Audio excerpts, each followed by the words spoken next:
pessoal, tudo bem? Aqui é o Elias Jabur.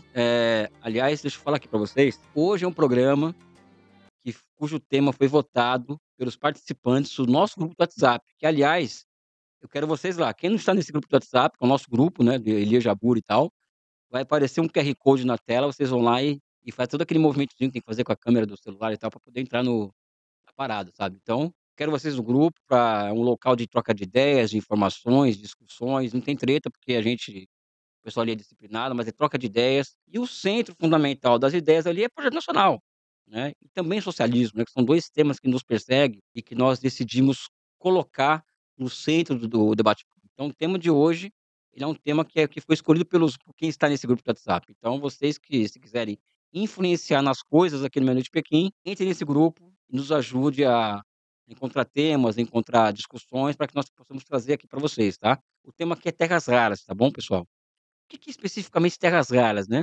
Qual que é a abordagem que eu escolhi fazer com vocês aqui? Terras raras são minerais críticos, ou seja, mineral crítico são aquele tipo de mineral, de mineral, que é super difícil de encontrar na natureza, só que, ao mesmo tempo, eles são fundamentais, por exemplo, para a construção de chips, semicondutores. Nenhum armamento do mundo hoje, ele consegue funcionar, pra vocês terem uma ideia, sem esses minerais críticos. Não é à toa o desespero do Donald Trump, né, em chegar em um acordo com a China, por exemplo, envolvendo as terras raras. O desespero dele em ameaçar invadir a Groenlândia, que é o local que tem terras raras, né. O próprio Canadá foi ameaçado de invasão. Os Estados Unidos, eles têm muita clareza do papel estratégico das terras raras e eles farão o possível para conseguir manter e ter acesso a esses minerais críticos. Hoje, pessoal, quem quer entender como o mundo funciona, vai ter que entender sobre a geopolítica das terras raras. E o mais interessante, a China, ela tem mais de 70% das terras raras do mundo, só que ela é o único país do mundo que processa quase que toda a cadeia produtiva que envolve essas terras raras. Ou seja, a China tem a matéria-prima e a China, ela agrega valor a essa matéria-prima, né, então ela exporta esse produto industrializado para os Estados Unidos. Ela tem hoje mais de 90% da produção final desse produto. Coloca o país numa posição, né, de jogar parado, né. Ou seja, o Trump coloca sobre taxa China, coloca a taxa de 100, de 120, 90, baixa, sobe, levanta e tal. A China responde taticamente, afetando, por exemplo, o setor de soja do estado aqui, é base do Trump, do trumpismo, por exemplo. Uma outra área, né, até chegar no ponto em que ela mete uma taxa de 100 a 120% em todos os produtos americanos e corta o acesso às terras raras. Ou seja, ela impõe controle de exportações sobre as terras raras. Aí daí, pessoal, aquela cena que eu acho que é espetacular e que ela representa muito muito o mundo de hoje, que é a seguinte, são 2 cenas, né. A primeira foi a primeira ministra japonesa, uma neofascista, recebendo o Trump em Tóquio, né, e ela tratando o Trump como se fosse o rei do mundo, né, reafirmando a aliança estratégica com os Estados Unidos, o Trump com aquele fazendo aquelas palhaçadas dele e tal, né, e ela completamente subserviente a ele. E vocês se lembram de como foi o encontro do Trump com o Xi Jinping? Vocês viram a minúcia da parada? Qual que é a minúcia? O Trump ficou esperando 30 segundos o Xi Jinping chegar. Xi Jinping aperta a mão dele friamente, não fala uma palavra, enquanto o Trump fica falando um monte de coisa sem nexo. Olha aquela coisa do Trump, né, um abestalhado, como diz os cearenses, né. Ou seja, é um outro nível de relação. Porque a China hoje, não somente ela consegue superar os seus impasses internos criados com bullying tecnológico iniciado em 2017, como ela tem uma grande carta na manga, que é as terras raras. Ou seja, se os americanos quiserem negociar com os chineses, vai ter que negociar nos termos dos chineses, porque os chineses hoje dependem cada vez menos do mercado americano, tanto para exportar seus produtos, quanto para importar tecnologia tecnologia nova, novíssima. Então acho que esse é um ponto fundamental.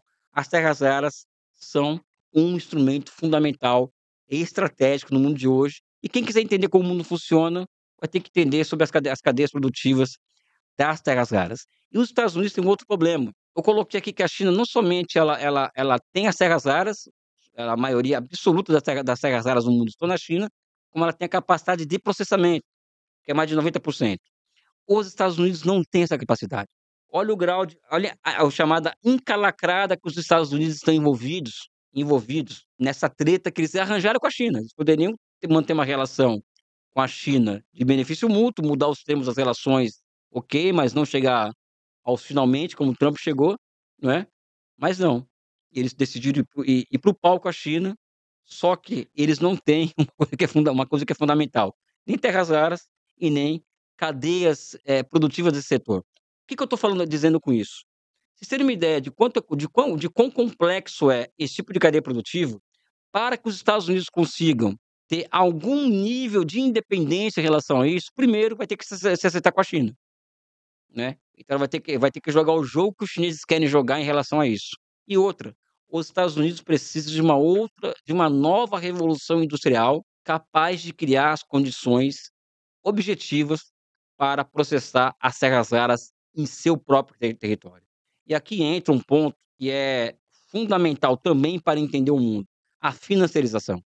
Hoje, o grande mal do norte global, dos países do norte global, é o quê? É a crescente incapacidade dos países entregarem respostas em matéria de inovações tecnológicas. Por quê?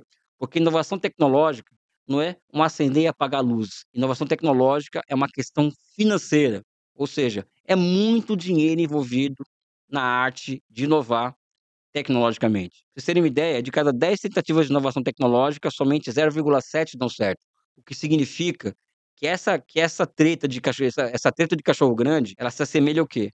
As pessoas, os países, no caso China e Estados Unidos, queimarem dinheiro em praça pública, porque é assim que funciona hoje o mundo, né.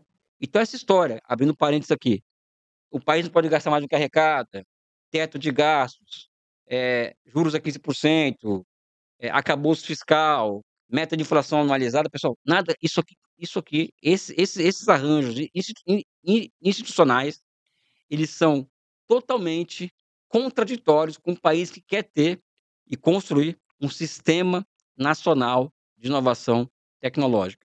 Fecha o parênteses. Os países como os Estados Unidos não têm condições mais de entregar uma revolução industrial nesse nível. Então aqui é um ponto que é central de compreender. A encalacrada que o imperialismo se meteu por conta de um problema que ele mesmo criou, que foi o bullying tecnológico em 2017. Pois bem, pessoal, recentemente, nós passamos por uma situação, que nós estamos passando ainda, em que 2 figuras de extrema direita, o Eduardo Bolsonaro e o Paulo Figueiredo, que é o neto do João Figueiredo, do ex-presidente Figueiredo, foi um último dos ditadores da época militar, foram para os Estados Unidos, num exílio autoimposto, né, tentar operar dentro dos Estados Unidos contra os interesses do Brasil. O que que eles em tese conseguiram? Eu falo em tese porque o Trump está pouco se lixando para o Bolsonaro, tá, o Trump quer terras raras. Eu vou chegar nesse ponto depois. Então nem com o Bolsonaro. Conseguiram, segundo eles, que o Brasil fosse taxado em 50% de uma série de produtos. E claro que isso entrega para nós aqui no Brasil uma bandeira, que é a bandeira da questão nacional, a bandeira da soberania, que é altamente funcional para nós que defendemos um projeto nacional estratégico, né, e também para o enfrentamento da extrema-direita. Que, aliás, o que nos diferencia da extrema-direita, pessoal, não é que nós somos moralmente melhores do que eles, é que nós somos patriotas de verdade, defendemos os interesses do Brasil, defendemos uma inserção soberana do Brasil no mundo, enquanto eles querem que o Brasil se torne um apêndice dos Estados Unidos. E aqui entra, inclusive, não sei se vocês não estão percebendo, a Argentina está assinando acordos com os Estados Unidos, né, acordos assim, que são acordos que lembram muito os chamados tratados desiguais que a China assinou com as potências estrangeiras que a invadiram desde a da guerra do ópio das guerras do ópio entre 1839 e 1842. Ou seja, a China perdeu a guerra para a Inglaterra e perdeu a guerra para os outros países que invadiram o país. A China teve que assinar tratados desiguais. Por exemplo, a entrega de Hong Kong, a entrega das Ilhas Kowloon, a entrega de setores de cidades como Xangai, como a concessão francesa, a concessão inglesa, ou seja, a China teve que pagar concessões para esses países, né. A Argentina está passando pela mesma situação hoje. né. A China está entregando a si mesma o seu destino para os Estados Unidos. No fundo é isso que a extrema-direita quer do Brasil. E eles contavam que o Trump iria fazer o que eles queriam nessa história. Então, eles acreditavam, por exemplo, que o Lula, o nosso ministro das Relações Exteriores, ou o nosso vice-presidente da República, não iriam conseguir conversar com o Trump, com o Marco Rubio, com ninguém. Eles acreditavam que os canais estavam fechados para o Brasil, negociar com os Estados Unidos. Só que não, pessoal. Né? O Trump, eu volto a dizer, o Trump não está nem aí com o Bolsonaro. O Trump tem uma estratégia muito clara: a reindustrialização dos Estados Unidos, a partir de fazer um reset no comércio internacional, colocar o mundo de cabeça para baixo, gerar um caos que é altamente funcional para a sua governança, e utilizar isso a seu favor. E, além disso, a garantia de acesso a esses minerais críticos que são as terras raras. Você sabe qual que é um dos países, talvez é o segundo país do mundo, com mais terras raras aqui no mesmo lugar? O Brasil. Posso engano, o Brasil tem 20% das terras raras do mundo. Então vocês acham, por exemplo, que o Trump procurou o Lula e falou que o Lula, é evidente que o Lula é uma figura muito sedutora, uma figura muito agradável, né, mas rasgou elogios ao Lula, tratou muito bem o Lula, que aliás a postura do Lula perto do Trump foi também de um estadista, né, cá entre nós, né, sabe. Bom lembrar isso, né. Ele não foi como o Bolsonaro, que viu ele na ONU, chamou ele, falou "I love you" pra ele. Coisa de o século das humilhações, né, pessoal. Mas enfim, qual que é o interesse do Trump no Brasil? Aí também, nem tá nem para o Lula também, o problema dele é outro. Evidente que ele quer demarcar na América a América Latina como área de influência dos Estados Unidos. Daí eles estarem estacionando tropas, né, no Caribe, por exemplo, com armas apontadas para a Venezuela, para a Colômbia, ou seja, isso é um fato, ou seja, existe uma ameaça aberta à soberania dos países da América Latina. Existe existe uma volta, vamos dizer assim, uma reação total vinda dos Estados Unidos contra a soberania dos países da América Latina, algo que não acontecia desde a da era Reagan, porque depois da era Reagan a questão foi se voltando para o Oriente Médio, né, e se aprofunda com Bush. Só que hoje o problema volta a ser a América Latina com o Trump, né. Então existe isso. Mas com o Brasil em particular, o Brasil é um país, primeiro, um país muito grande, né, um país que é um grande produtor de alimentos, e por mais que nós achemos que produzir commodities não é uma coisa que lá essas coisas, né, um país que produz alimentos na quantidade do Brasil tem peso hoje na geopolítica mundial. Gostemos ou não gostemos, eu queria que o Brasil produzisse chip, produzisse outras coisas, avião, produzir mais avião do que já produz. Mas hoje o que nós produzimos é alimento, petróleo, soja, minério de ferro, né. Isso tudo tem peso no mundo. E temos minerais críticos. Então o Trump está jogando uma cartada com o Brasil que é muito clara: "Nós vamos derrubar essas tarifas todas que temos contra vocês aqui, desde que vocês garantam acesso às terras raras". Esse é o jogo, pessoal, não tem tese, não tem nada além disso. O que está se negociando nesse momento hoje é o acesso ou não dos Estados Unidos às terras raras brasileiras.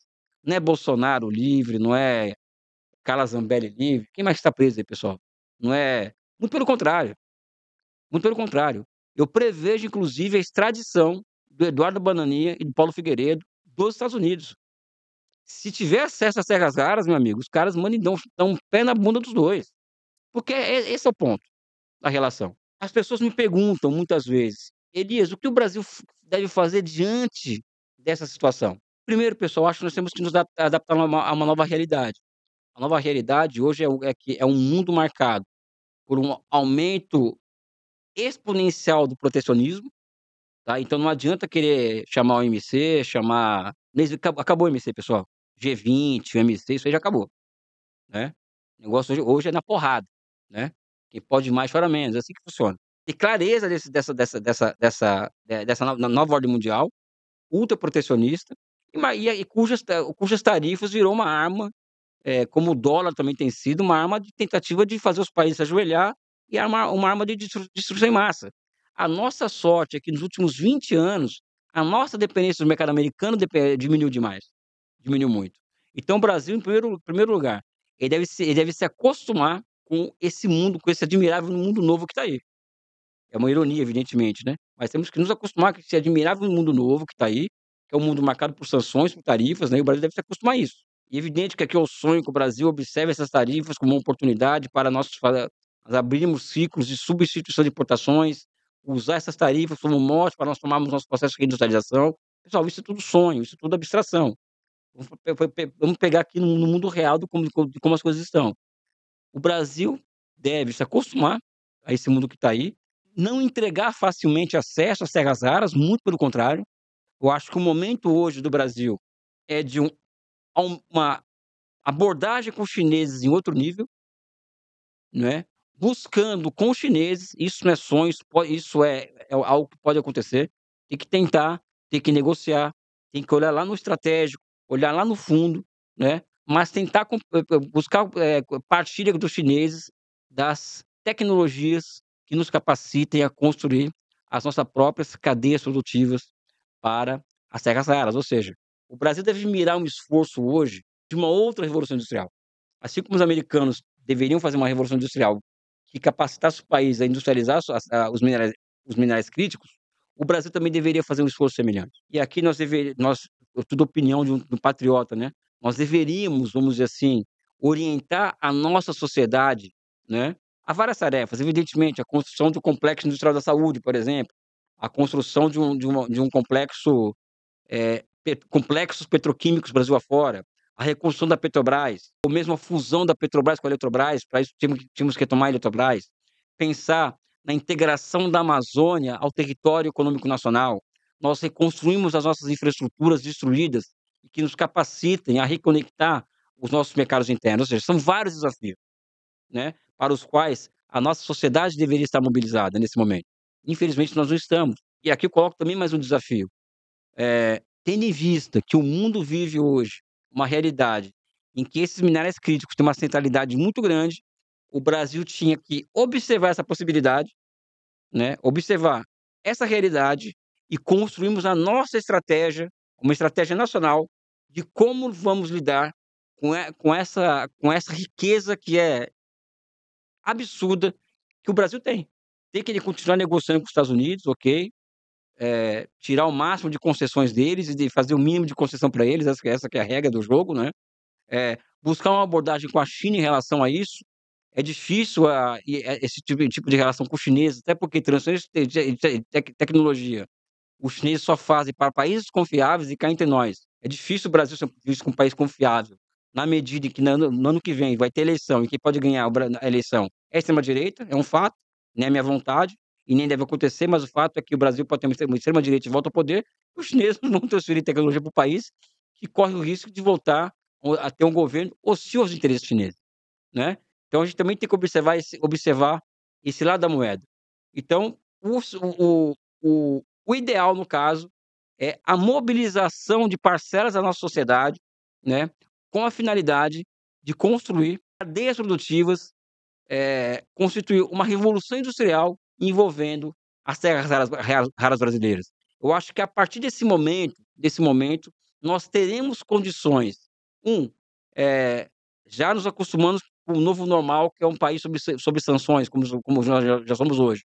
Ao mesmo tempo que nós teríamos condições de dialogar de igual para os Estados Unidos, a partir da nossa capacidade, não somente de ter terras raras, mas também de processar as terras raras aqui no Brasil, né, porque isso vira uma arma política e estratégica muito forte, né.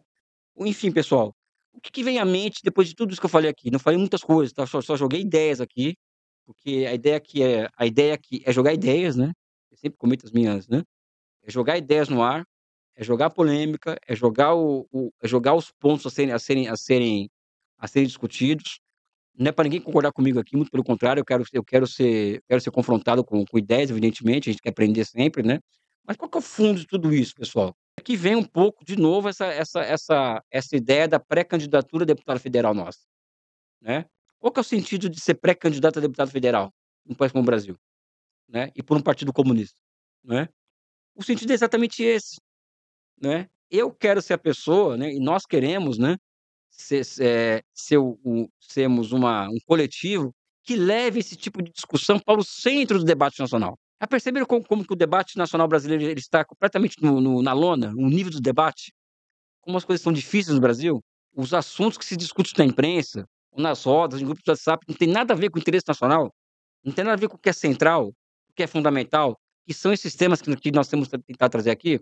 Então essa questão da pré-candidatura, pautada por um movimento em defesa de um projeto nacional, é que nos leva a termos força, a termos fé, em termos esperança de que essa pré-candidatura venha a dar certo, que o Brasil possa ter mais um representante que defenda os seus interesses estratégicos no parlamento, e no Congresso Nacional a partir de 2027. É para isso que nós estamos aqui, para discutir esses temas, levar adiante essa pré-candidatura e tocar a vida, né. Tocar a vida, sonhar com um país gigante, um país que seja generoso com seus filhos, um país que seja generoso com o mundo, porque o mundo depende muito do Brasil, pessoal, muito mais do que vocês imaginam.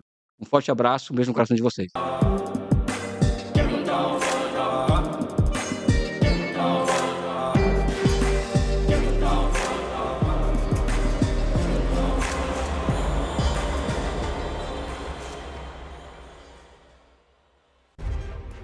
Olá, olá, olê, olê, olê, olá. Eu sou o Lindener Pareto, historiador, e tenho um convite especial para vocês para acompanharem o Provocação Histórica aqui nos canais do Instituto Conhecimento Liberta. Toda quarta-feira, às 7 da noite, logo após o ICL Notícias segunda edição, convidados e convidadas que ajudam a gente a pensar o passado, a criticar o presente e a projetar alternativas de futuro para um Brasil diferente, para um mundo diferente. E se no cotidiano dificílimo do trabalho você perdeu o episódio inédito, não se preocupe, você pode assistir também toda quinta-feira a reprise, logo após o Rolê ICL, ao 12h30. Venha para o Provocação Histórica.